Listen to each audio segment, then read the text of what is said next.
नमस्कार। अथ कन्यादान का लग्न देखना। यहाँ हम समझेंगे कि कन्यादान किन किन लग्नों में करना चाहिए, किन किन लग्नों में नहीं करना चाहिए।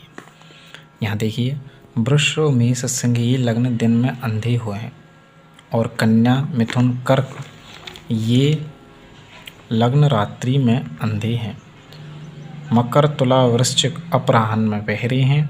धन मीन कुंभ ये संध्या में कुबड़े हैं। दोबारा देखते हैं। वृष मेष सिंह ये लग्न दिन में अंधे हैं। कन्या मिथुन कर्क ये रात्रि में अंधे हैं। मकर तुला वृश्चिक अपराह्न में बहरे हैं। अपराह्न यानी दोपहर के दौरान, दोपहर के समय 12 के बाद। धन मीन कुंभ ये संध्या में कुबड़े हैं। श्लोक देख लेते हैं। दिने सदांधा वृषमेष सिंहा रात्रौ च कन्या मिथुन कुलीरः। मृगस्थलाली बधिरोपराह्ने संध्या सुकुब्जा घट धन्वी मीनाः। फल है, दिन में अंधे लग्न में कन्यादान हो तो वर की हानि होती, यानी दिन में अंधी लग्न हो तो वर की हानि हो।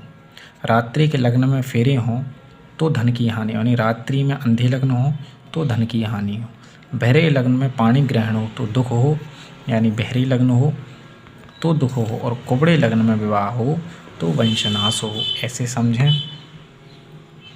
वृष मेष सिंह लग्न चल रही हो, ये दिन में अंधे हैं और आप दिन में ही इन लग्नों में विवाह कराएंगे तो वर की हानि होगी। मान लीजिए मिथुन कर्क कन्या ये रात्रि में अंधे हैं और इनमें रात्रि के लग्न में फेरे कराएंगे तो धन की हानि होगी।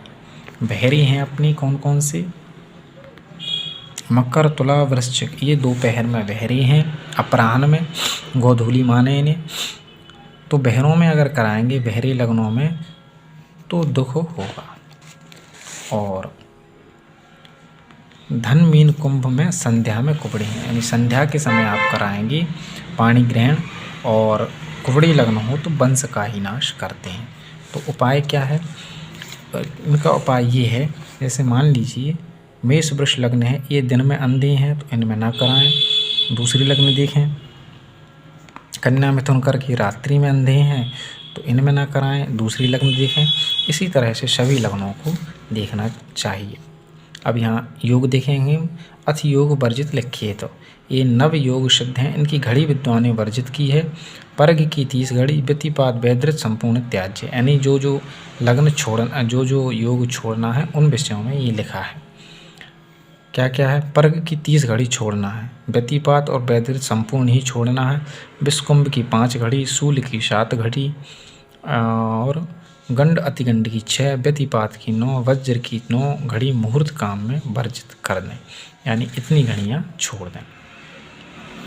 विवाह के लिए लिखा है योग वर्जित। योग फल देखेंगे। व्यतिपात में विवाह करें तो वर की मृत्यु हो, यानी व्यतिपात यहाँ पे लिखा है, देखिए ये व्यतिपात और वैदृति संपूर्ण, यानी व्यतिपात में योग विवाह ना करें। व्यतिपात योग हो तो विवाह नहीं करना चाहिए। गंडांत शूल में करें तो दोनों की मृत्यु, गंडांत शूल में भी नहीं करना चाहिए। वज्र में करें तो आग लगे, गंड में करें तो रोग हो, वैदृति में विधवा, विषकुंभ में कामातुर, अतिगंड में धातु क्षय हो, व्याघात में मृत बत्सा हो, बालक मर जाए, पर्ग में परायदाशी हो और मांस मदिरा का सेवन करने वाली हो, ये निषिद्ध योग हैं, इन्हें विवाह वर्जित कर दें। तो ये जब आप पंचांग में विवाह आदि बनाते हैं तो वहाँ पर ये अपने आप ही वर्जित कर देते हैं। पंचांग वाले शुद्ध मुहूर्त निकाल कर ही वो देते हैं, जो लग्न लिखी रहती हैं। जैसे मैं आपको बताता हूँ,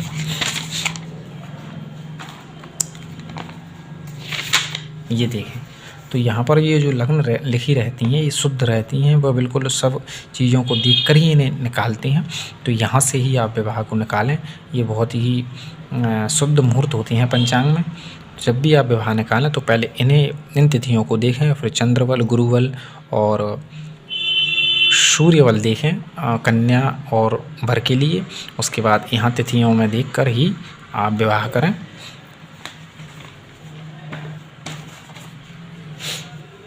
कन्यादान का शुद्ध लग्न देखें, तो कन्यादान का लग्न शुद्ध देखना है यहाँ से।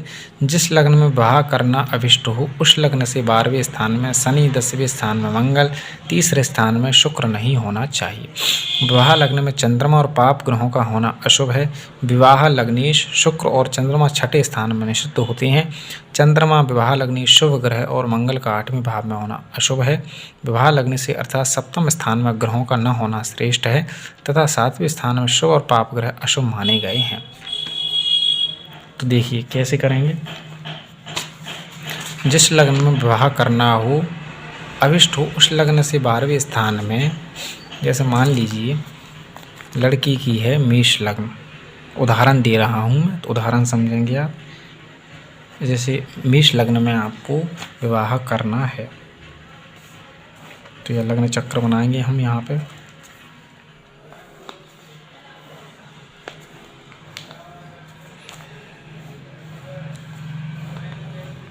ये देखेंगे लग्न चक्र।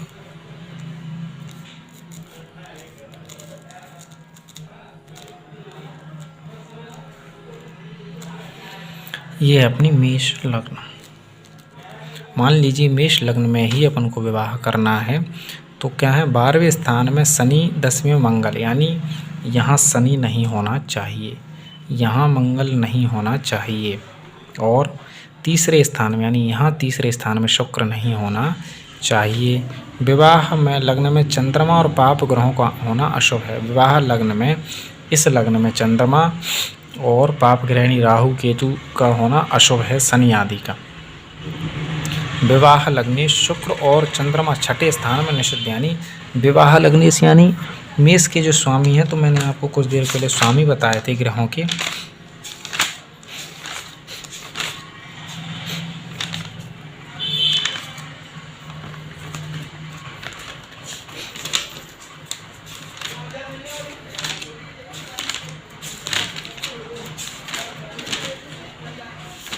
मेष यानी जो यहाँ लिखा है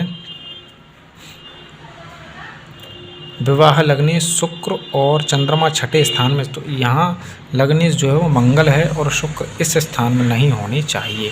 तो इस तरह से आप इसको समझ सकते हैं।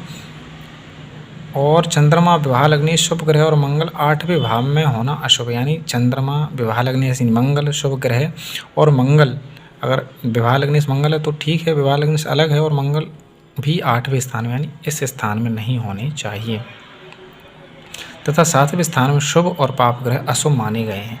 तो इस स्थान में शुभ ग्रह और पाप ग्रह भी नहीं होने चाहिए।